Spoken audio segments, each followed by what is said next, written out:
नमस्कार, मेरा नाम है श्लेषा मिश्रा और मैं एक्चुअली पहले भी इस टीम से जुड़ी थी, अभी भी जुड़ी हूँ और बहुत सारे इंटरव्यूज़ ऑलरेडी लिए हैं। सो मेरे बारे में बहुत कुछ ऑलरेडी जानते हैं, बट जो अभी जिस फिल्म के लिए ये इंटरव्यू है, उस फिल्म का नाम है भाभी की बारात। आप लोग सेट पे भी थे, तो लास्ट डे जिस दिन क्लाइमैक्स शूट हो रहा था, उस दिन टीम के जितने भी कास्टिंग थी और जितने भी क्रू थे, director, DOP, everyone was there. So मुझे बहुत अच्छा लगा लास्ट डे में शूट ख़त्म करके, और विद इन 15-16 डेज़ ये शूट ख़त्म हुआ है। फिल्म का क्या स्टेटस है madam?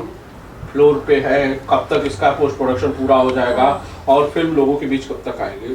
Film actually already post production चल रहा है, शूटिंग ख़त्म हो चुकी थी कब की, और डबिंग भी ख़त्म हो चुकी है, और मोस्ट प्रोबेबली मुझे लग रहा है अप्रैल या मई तक ये फिल्म आ जाएगी। और बहुत ही अच्छी फिल्म बनी है, उम्मीद बहुत है शायद लोगों को बहुत पसंद आए।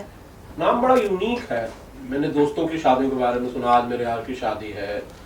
भाभी की बारात नाम बड़ा यूनिक है, आपको नहीं लगता? एक्चुअली मैंने पहले इंटरव्यू में बताया है कि जो भाभी की बारात में भाभी है वो मैं ही हूँ। सो जो टाइटल है वो सुन के इसलिए थोड़ा अजीब लगता है, और ऐसा लगता है कि आपने सही बोला कि मेरे यार की शादी है, मेरे और दोस्त भाई बहन सबकी शादी होती है, लेकिन एक ऑर्थोडॉक्स फीलिंग और एक ऑर्थोडॉक्स नेचर होता है जो सोसाइटी का, कि अगर घर में भाभी अगर विधवा हो जाती है, अपने बहुत सारी फिल्में देखी होगी जिसमें घर में अगर भाभी हैं और किसी भी इंसिडेंट से अगर उनके हस्बैंड की डेथ हो जाती है, तो लड़की की फैमिली वाले कभी नहीं चर्चा करते हैं कि उसकी दूसरी शादी की जाए, ना ससुराल वाले, उसको बची खुची ज़िंदगी ऐसे ही काटनी होती है। सो टाइटल सुन के आधे ज़्यादा लोग को तो यही लगेगा कि मतलब रिवील कर रहा है अपने आप में स्टोरी की जो भाभी है उनकी बारात निकाली जा रही है। बिल्कुल। ऑल्सो क्या आपको लगता है कि जो भोजपुरी की जो ऑडियंस है वो क्या इस तरह के सब्जेक्ट के लिए तैयार है अभी, अगर एज एन एक्टर इस बारे में कुछ बात करें? देखिए, मेरे हिसाब से बहुत सारी फिल्में ऐसी आई हैं जिसने भोजपुरी कल्चर को काफ़ी बदला है, बहुत बदलाव आया है, और उस कल्चर को चेंज करने में ऐसी ही फिल्मों का हाथ है।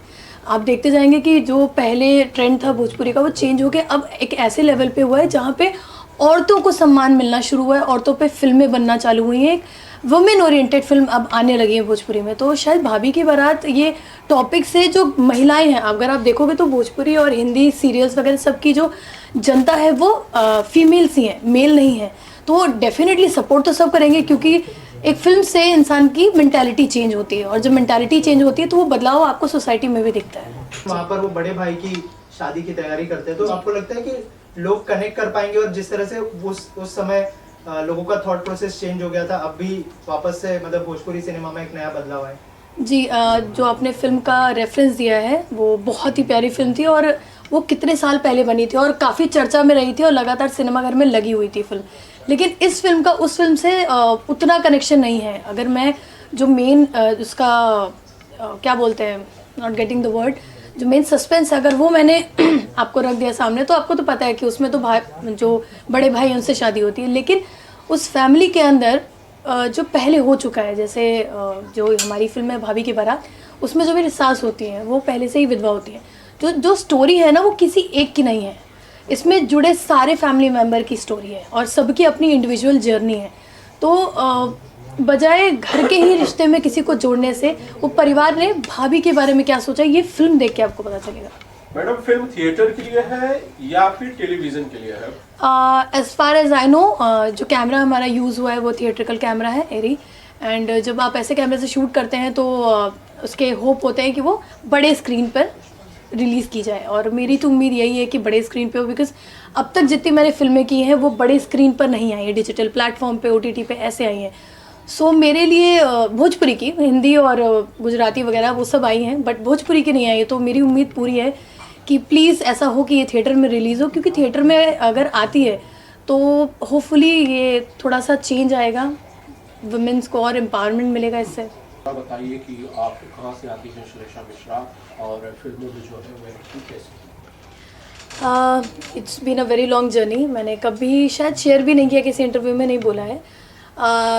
Back in 2016 I came to Mumbai, and उससे पहले मैं जो अपनी करियर की शुरुआत की थी, I was assistant to Ganesh Acharya, and then different choreographers, and उसके बाद मैंने शुरू किया है अपना जर्नी थिएटर से, जिसमें से बहुत सारे ऐसे थिएटर के बैकग्राउंड रहे हैं जिसमें मैं कनेक्टेड रही हूँ। एक्टिंग का जो मेरा बैकग्राउंड रहा है वो थिएटर से कनेक्टेड है, और वो बैकग्राउंड मुझे बहुत हेल्प करता है एक आज की जो मॉडर्न एक्टिंग है और नेचुरल एक्टिंग, क्योंकि जब आप थिएटर परफॉर्म करते हो तो आपको एक रियलाइजेशन होता है कि जो मंझे एक्टर होते हैं उनको ना आपको कैमरे के सामने लाकर खड़ा करने में एक बार भी अफसोस नहीं हुआ, क्योंकि थिएटर के एक्टर आप देखोगे बड़ी बड़ी फिल्मों में, विजय राज हो, बहुत सारे हैं, नसरी साहब जी, ये सब लोग जो थिएटर के एक्टर हैं आज भी जब पृथ्वी में जब थिएटर्स में ये लगते हैं, अपने प्ले लगते हैं, तो वो लोग आज भी लाइन में खड़े होकर अपने प्ले को देखने जाते हैं और टाइम देते हैं। तो वो बैकग्राउंड रहा है। फिर उसके बाद I started acting in serials, but वो बहुत लंबे टाइम के लिए नहीं थी। फिर मैंने मूवी में शुरू किया, एंड तब से लेकर अभी तक एक अच्छी तलाश है मुझे एक अच्छी फिल्म की, एक अच्छी स्टोरी की, और ऐसा कि कोई मुझे उस तरीके से सिनेमा में दिखाए जो मैं चाहती हूँ, लाइक राउडी, पावरफुल, रिबेलियन, ऐसा कुछ। पाया होगा एग्जैक्टली बहुत ही अच्छा क्वेश्चन पूछा आपने, बिकॉज अफसोस इसलिए इसी चीज़ का रहा है कि मतलब मेरे अंदर जो टैलेंट है, क्वालिटी है, वो शायद अब तक सिर्फ मैं एक्टिंग के थ्रू ऑडियंस तक पहुंचा पाई हूँ। But yes, dance is my forte and I love dancing. It's not just classical और कंटेम्प्रेरी और everything. I do Kathak, I have a degree from भारतीय हिंदू नाट्य अकेडमी। सो मुझे लगता है कि एक परफेक्ट पैकेज की एक ऐसी स्टोरी मिले जहाँ पे मैं अपने सारे टैलेंट को फ्लोर पे लेकर आ पाऊँ, जब पता चले कि हाँ मतलब मैं चाहूँगी, क्योंकि कब तक अब मतलब एक एक करके फिल्मों में सिर्फ एक एक पार्टी देखना है, मेरा डांस भी देखना चाहिए। And also I am a good martial artist सकते थे, लेकिन फिर भी आप फिल्म को अप्रिशिएट कर रही हैं, फिल्म को प्रमोट कर रही हैं, जो कि बहुत सारे एक्टर्स नहीं करते हैं। तो इसके लिए मैं आपको शुक्रिया कहना चाहता हूं। आप आगे आई और आप अपनी फिल्म को कम से कम प्रमोट कर रही हैं।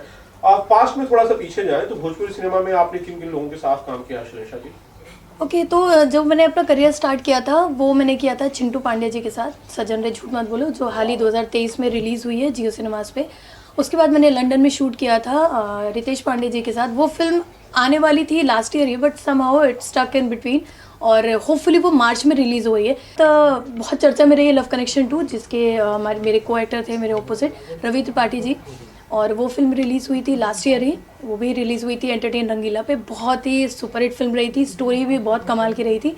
वो भी एक ऐसी फिल्म थी जो पारिवारिक फिल्म थी और ऐसी स्टोरी थी, पिछले इंटरव्यूज़ में मैंने ये चीज़ देखा है कि वो कभी ना कभी ना वो ट्विस्ट होकर कहानी आई है कि हिंदू और मुस्लिम की जो वो बीच का जो रास्ता है वो चूज़ करना पड़ा उस स्टोरी में, बट कभी भी किसी चीज़ के खिलाफ नहीं रही कि मतलब मुझे ऐसी स्टोरी नहीं करनी है।